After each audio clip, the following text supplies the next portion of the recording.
album. Please welcome Matthew Tate, everybody! Thank you. Richard, I gave you bad misinformation. The fourth album's actually out. Actually just hit the 80,000 listen mark today! Yeah, so my name's Matthew Tate. Hi, it's good to see y'all. You might know me from such places as Kenan Thompson's Ultimate Comedy Showcase, Epic Comedy Hour, AL.com, and the Unemployment Office. That last one, not true anymore. Not true anymore. Actually, I'm gainfully employed. I have one of those day jobs. Have y'all heard about these? Yeah, you're fucking terrible, right? You know, I wait tables during the time that I'm not doing this. You know, just 8 to 12 hours a week, just enough to not drive me crazier than I already am. You know, I used to work at an Outback Steakhouse. Don't know if you've heard of this lovely local establishment. I was once working at one of these Outback Steakhouses, and the lady comes in and asks me, excuse me, sir, what would you recommend for a vegetarian? And I was like, I don't know, probably a different restaurant.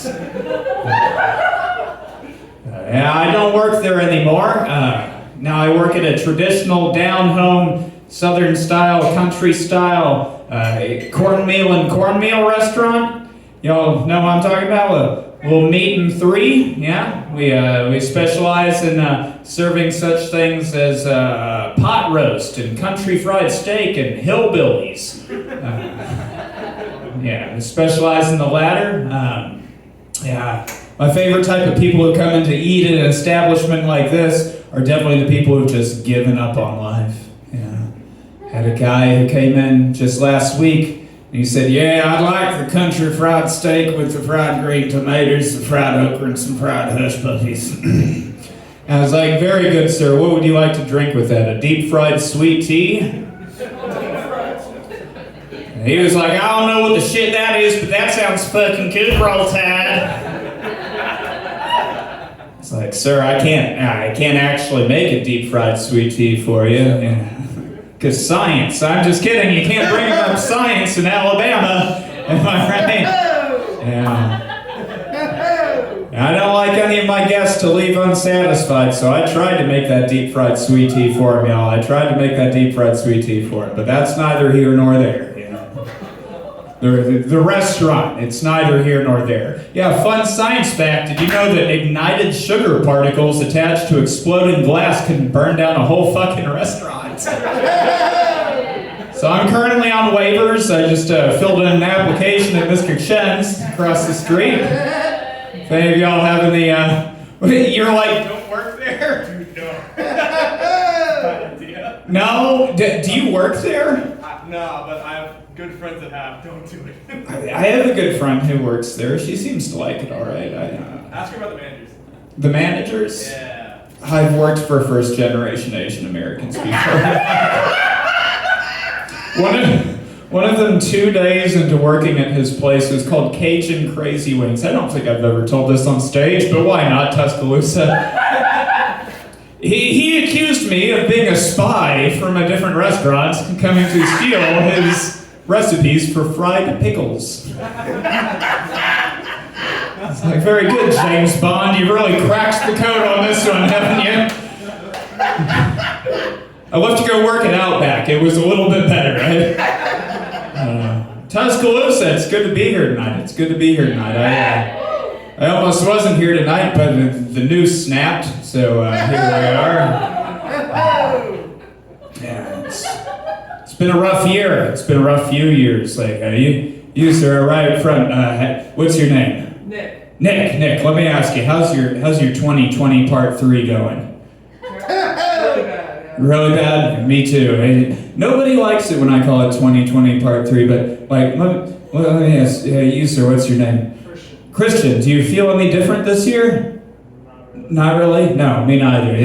This year, this whole decade is just the decade of the year. It's just a repetition of the same minutia. It's fucking horrible. It's the worst. This year is harder than R. Kelly at a playground, folks.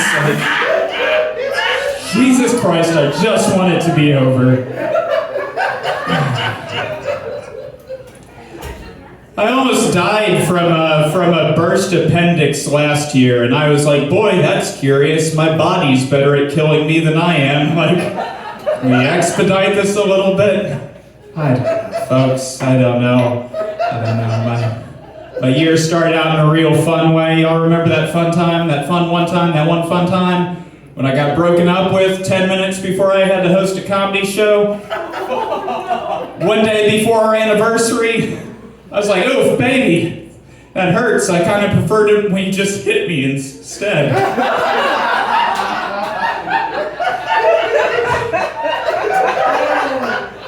Don't worry though, Matthew Tate's doing great. Yeah, I'm back in therapy. I told my therapist that I smoke pot, and he was like, good. You probably need that. It was hard for me getting back in therapy. You know, I used to see therapists about 20 years back when I was still a teenager. I know I don't look like I'm 36, but that's all right. My last two therapists wound up in federal prison. I've had bad experiences. Hey, don't worry, one of them's dead. You're safe. The last therapist I had, man, like before this one, the jury's still out on the current one, by the way, because he's also a musician, so I'm doubly sure he's a piece of shit. The last therapist I had, like years back, he wanted to do some of those old-timey, like, really stereotypical, like, turn of the previous century types of treatments on me. You know, like the ink blot test. Are y'all familiar with that? The Rorschach test? Yeah. So for those of you not familiar, that's where your therapist shows you a mess he made on a sheet of paper and goes, Mr. Tate, what does this ink blot look like to you? And you go, Dad, is that you? And it's not. It's never Dad.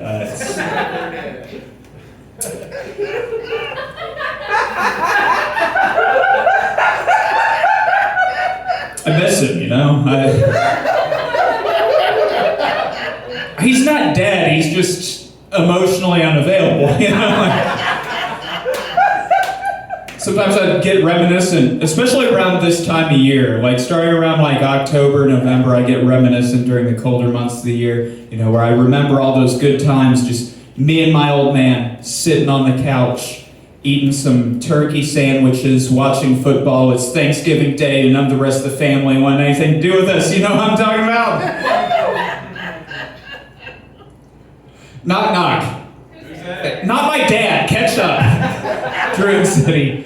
Where was I before I so rudely interrupted myself? Therapy. That's right, therapy. Okay, so the therapist next, he said, all right, Mr. Tate, the next game we're going to play, it's a little word association game. So this is what we're going to do. I'm going to tell you a series of words, and then you tell me the first words to pop in your head.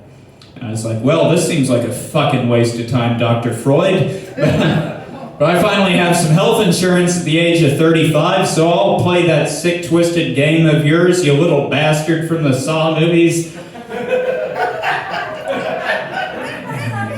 And he said, all right, Mr. Tate, your first words are white noise. And I said, did you mean Fox News?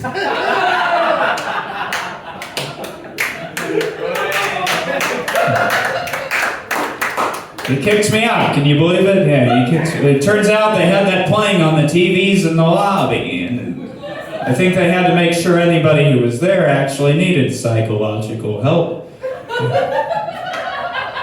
These people are cool, they laughed at that. Everybody else, I'm just assuming a bunch of fucking Joe Rogan supporters. You know?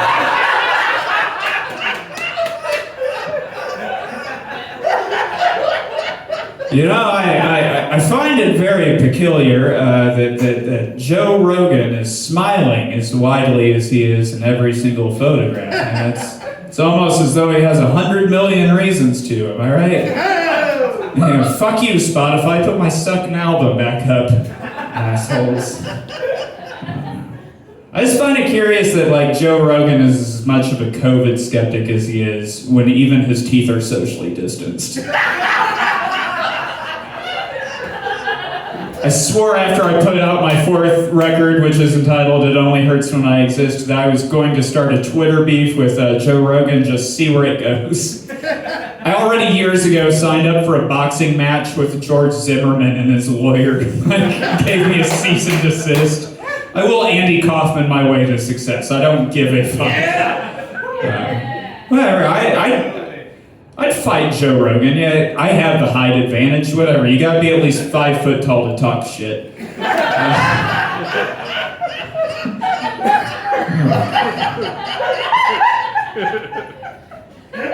I saw the dumbest thing in the world recently, folks. I saw the worst thing in the world recently. I was at a show back in Huntsville, and someone in the audience was wearing a shirt that said "Stay at home, save lives," and I was like, "Hey, aren't I seeing you in public right now?" To which he said, "Yeah, I bought this at the beginning of the pandemic." And I was like, "For who? Who was gonna see it?" He's like, "I don't know, I guess the idea was that a bunch of us would buy these shirts and stay at home and take Instagram selfies." And I was like, "Well then why didn't they make the shirt backwards?" It's alright, it's a thinker. I started dating again recently. That's good, don't woo that. We've met each other now. You are correct. I also finished dating again recently. My last girlfriend was a trans individual. I don't know why I say was. She still is. It's not like we broke up and she suddenly was like, now I have to think about things. No. I learned a lot in that relationship. I did, which was mostly that most people are bullshit. Like, no matter where we went, it was exhausting because there was always at least one person who expected her to explain her entire existence. Can you imagine going through life and people doing that shit to you? It was exhausting for me and it wasn't happening to me. Like, we were at a bar back in Huntsville called the Thirsty Turtle, and this guy I hadn't seen in years, this pedestrian, that's what we call those of you in the biz who don't do comedy, by the way. He recognizes me from years ago, and he's like, "Yo, what's up, Tate?" And then invites himself to our table. Our table, by the way, was me, my girlfriend at the time, and my two best friends in the whole world, who are also my exes. Don't let everything that I've put on 4 separate comedy records fool you. Sometimes Matthew Tate has amicable breakups. I date like a lesbian. Yeah, and so he invites himself to our table without welcoming, like a cis male would do. And we get to talking under duress, and then about 3 minutes into this, he looks across the table at my girlfriend at the time, suddenly looks really confused, gets up, excuses himself. I was like, well, that was weird, but that's all right. I gotta get up, go use the restroom, drain the Tate, as they say. Fuck, that catchphrase is never gonna take off. I'm coming back from the bathroom, and this guy corners me and goes, "I have questions," like a cis male would do. I was like, I bet you fucking do, Todd. What's rattling around inside those 2 remaining brain cells of yours? Because Todd, not a very bright individual at all. In fact, Todd is so stupid. How stupid is he? Todd is so stupid that I'm pretty sure that he believes that Roe v. Wade was a Supreme Court deliberation on the best way to cross a body of water. But he was like, Tate, I just couldn't help but notice, I don't think that lady that you're dating is a lady at all. And I was like, we've done the deed, trust me, she's a fucking lady. He was like, no, I mean, like, genetically, speaking like anatomically, and I was like, those are some big words for you, Todd. What's going on? What the fuck are you, the genitalia Gestapo? Like, what do you want me to tell you? I love sucking her dick, bro. Does that make you feel better? It didn't make him feel better. He did come back to our table, though, uninvited for the third time, like a cis male. It went so much better this time, though, folks. Not really. I love how you were like, oh my God, you taught a person how to person. No. People like Todd are... You ever meet somebody who their heart is sort of in the right place, but their brain is too stupid to be a decent person? He's one of those. So he sits down and tries to apologize by immediately going, yo, I didn't mean no bad. You trans, bro? And I'm like, this can't get any fucking worse, can it? And I was like, Jesus Christ, are you Lieutenant Dan? Because you have no leg to stand on, dude. He immediately started trying to backpedal harder than Lance Armstrong trying to reclaim a testicle. It was fucking pitiful. He's like, you know what? It's 2022. You can be anything you want to be. Anybody can be anything you want to be. You can be anything you want to be. As he pointed right at my girlfriend. I was like, dude, I don't think you understand the concept of how gender identity works. It's not a matter of personal choice. It's a matter of brain chemistry. Besides, I don't know if you've seen the news recently, but who in their right mind do you think in the year 2022 in the United States would be, deciding to be a woman? Yeah, that one's a little bit too real. I'm sorry. My favorite part about dating somebody who was trans, though, definitely is no pregnancy scares. Love that.